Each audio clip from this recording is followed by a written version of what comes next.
What up y'all, welcome back to the channel. Since my last video was dogging on Dardigan for what he thought was wrong with Red Dead 2, it only makes sense that I wrangle around in the pig pen as well. I definitely don't have as many sins as Dardy, but I think I touched some good bases in this video, so here is everything actually wrong with Red Dead Redemption 2. This could be a nitpick, but honestly money does not make sense in the Red Dead universe. The first few chapters it's fine as you aren't getting much cash, until the mission Sodom back to Gomorrah. The mission ends with the score being $20,000. Arthur himself gets $2,000 while the camp gets $10,000. To put this into perspective in today's money, $20,000 is worth around $727,315. More than $500,000. It honestly does not cost that much to send a group of 20 people offshore to Australia or Tahiti. This literally trumps every big score Dutch is talking about. Dutch could pay off the entire gang's bounty if he wanted to. If Arthur's bounty is $5,000, I can't imagine Dutch is being much more expensive. You guys basically have $500,000. Pay off the bounties, you can live in America basically trouble free. Arthur getting $2,000 isn't better, as this can last you the rest of the campaign. Now I don't know about y'all, but the first thing I did with this 2K is I went to the local gunsmith and blew my check there. I need my shotguns looking nice. After this I just never had to buy anything again. I bought huge amounts of tonics and provisions, so I never went to the general shop or the doctor's office. The NPCs were just in there waiting for me to walk through those doors, but nope, I never did. If you don't have a gambling addiction, then this 2K can easily last you until the last Arthur mission. You can even save this money by visiting the Alabama twins and coming back as John 8 years later to collect the dough. Speaking of John, once the epilogue starts, this system works again for a while until American Venom. After killing Micah, John finds the fucking Blackwater money, which leaves John with a whopping 20 racks. 20 racks in his bank account. And this is after paying his debts, so who knows how much money was originally in that chest. I will give the game this though. Once you finish everything, there's no real way to make money, so giving you a lot and calling it a day is fine, I guess. I love spending my money on wacky guns and crazy expensive horses, so it'd be really annoying if I had to spend an entire day robbing people in order to buy the rose gray Arabian. I just wish that the money system made more sense with the story and the game, you know. The gang is broke, yet Arthur's walking around here with like 2K in his pocket. Now this is an actual nitpick, so I won't take too long. Colter is such a boring chapter to replay, but before I trash it too hard, let me go over the true positives. Colter is a good cold open,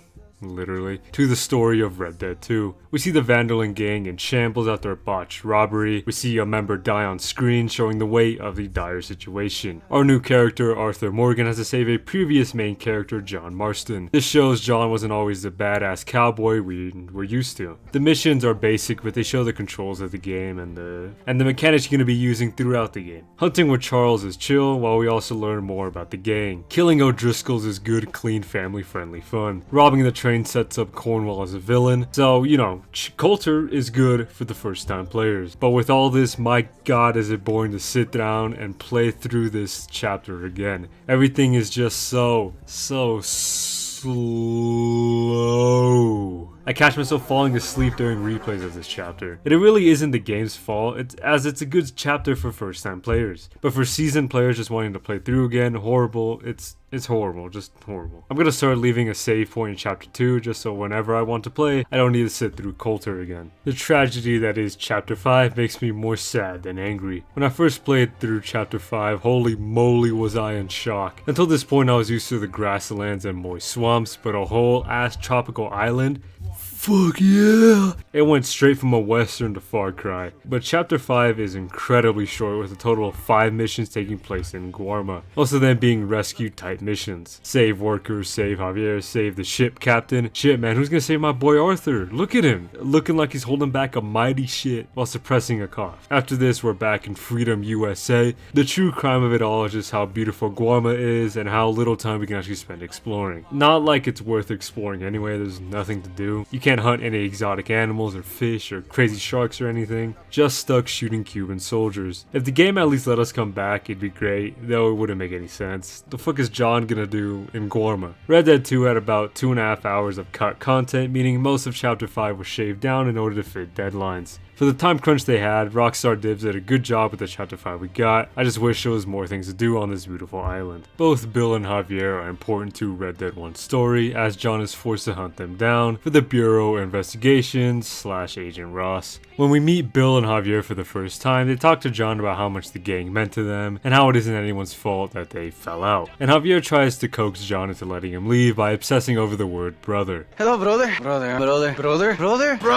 But in Red Dead 2, there is not much character development to put these characters in these situations. Bill stays basically the same throughout the entire story, and Javier never shows any animosity towards John or Arthur. During the final standoff, Javier literally points his gun up. Well, this makes sense as Javier never explicitly tries killing John. What doesn't make sense is the overuse of the word brother. There are only a few scenes that showcase John and Javier's friendship, and most don't show a very tight brotherhood. At most, we get the mission where Javier and Arthur rescue John, but that's kind of it. The times John does talk with Javier, it's just snide references to Red Dead 1, talking about how John would like to go to Mexico. Bill and John's interactions are a bit better, as there is a nice scene of the two getting drunk together and just having a good laugh. But overall, Bill and Javier's character arcs are just messy. They go from John's buddies to being too loyal to Dutch to turn to their side, John and Arthur. Then by the time Red Dead 1 rolls around, they hate him. If only these two had some more camp interactions with John, or in chapter 6 more scenes of John butting heads with these Dutch loyalists, it would be better. This doesn't really fit in what I just said, but another reason that Bill and Javier might hate John is because they might be jealous that Abigail actually loves John, because, you know, as Dutch says, we all had her, but John was the one that actually was successful in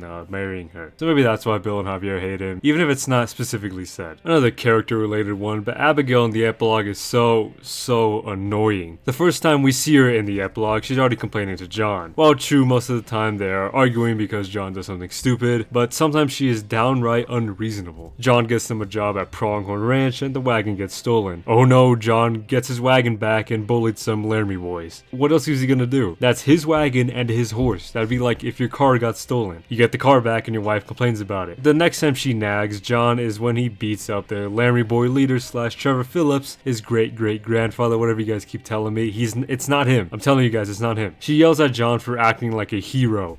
What? Abe was getting bullied. Should John just have let his coworker get harassed? He even tried letting them go, but the Laramie leader got cocky and got his ass handed to him. Abigail getting mad at John for killing these goobers makes sense in context. Like, John probably shouldn't have killed their buddy, but also what did Abigail want John to do? Just let these guys kill John and Jack? John acted in self-defense to defend his 12-year-old son. He has every right to defend himself from armed gunmen. While Abigail doesn't say anything here, yeah, she really disapproves of John doing his job. If Abe and Dickens went alone, they would have gotten packed up. Going to Hanging Dog Ranch is also about sending a message. Don't mess with Pronghorn Ranch. All this adds up to Abigail, leaving John and deciding to go wherever the hell she went. Abigail coming back is a sweet moment between the two lovebirds. You know, John at this point had actually stayed out of trouble, so Abigail can actually have a character outside of being the Red Dead Redemption Wanda. So now at this point in the story, Abigail's complaints actually have some weight. She complains to John that going after Micah is a terrible idea, which is correct. Going after Micah basically ruined the Marston's future. Even after proposing to Abigail and telling her, let's just live this life from now on,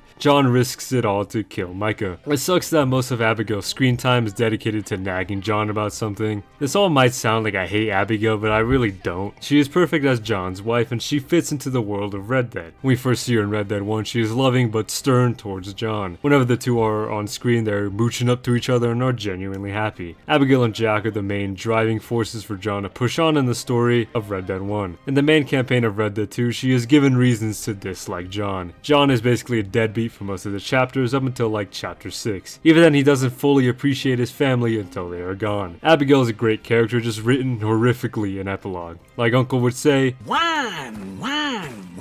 but even after all the nagging, there are a few times where it makes sense. Going after Micah is not worth Beecher's hope, Abigail, Jack, Rufus, Uncle, and John's entire happy future. It saddens me how much Abigail's character was butchered in the Epilogue.